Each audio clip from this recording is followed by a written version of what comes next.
Scapholunate advanced collapse, often referred to by orthopedic surgeons as a SLAC wrist.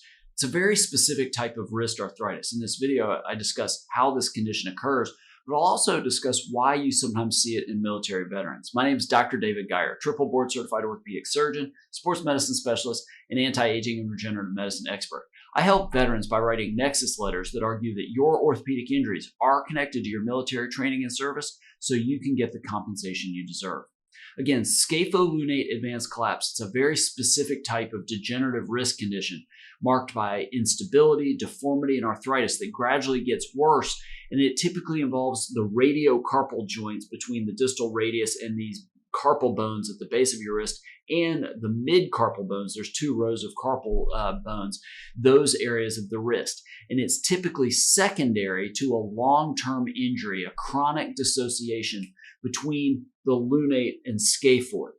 And it's hard to show you without really being able to demonstrate it. But this is the SLAC wrist is basically an end-stage condition of an untreated injury to the scapholunate ligament or the scapholunate interosseous ligament. And you see that sometimes people fall on their outstretched hands. The doctor doesn't get x-rays, doesn't potentially get an MRI, and just says it's a wrist sprain. And over weeks and weeks, maybe months and months, that patient, maybe an active duty service member, continues to have wrist pain, but that injury, that scapholunate injury, goes undiagnosed. Well, then over time, that progressive widening between the scaphoid and the lunate leads to degenerative changes that you eventually see on x-rays, CT scans, or an MRI. Eventually, that degeneration really spreads throughout the carpal bones.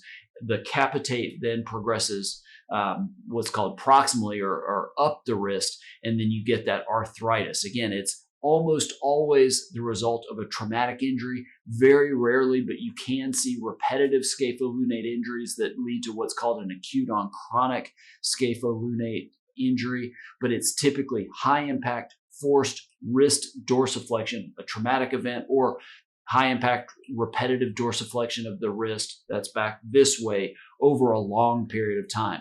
That can lead to a change in the biomechanics of the wrist joint, and it leads to wrist arthritis. Much more common in males with a history of wrist trauma, but it can occur again in a repetitive situation in people with manual labor.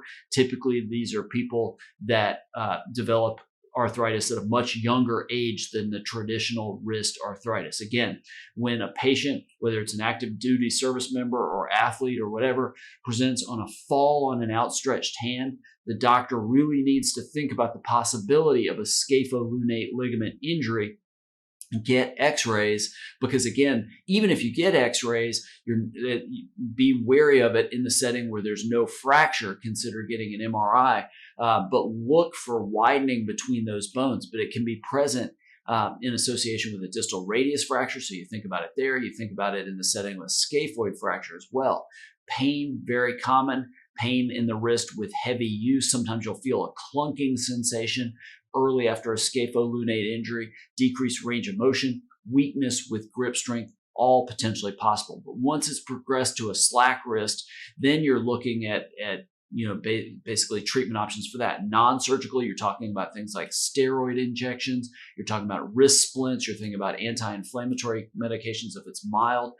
Usually, though, it needs surgery to treat it, and those are big surgeries, taking out parts of bones, whole rows of bones, fusing bones in the wrist.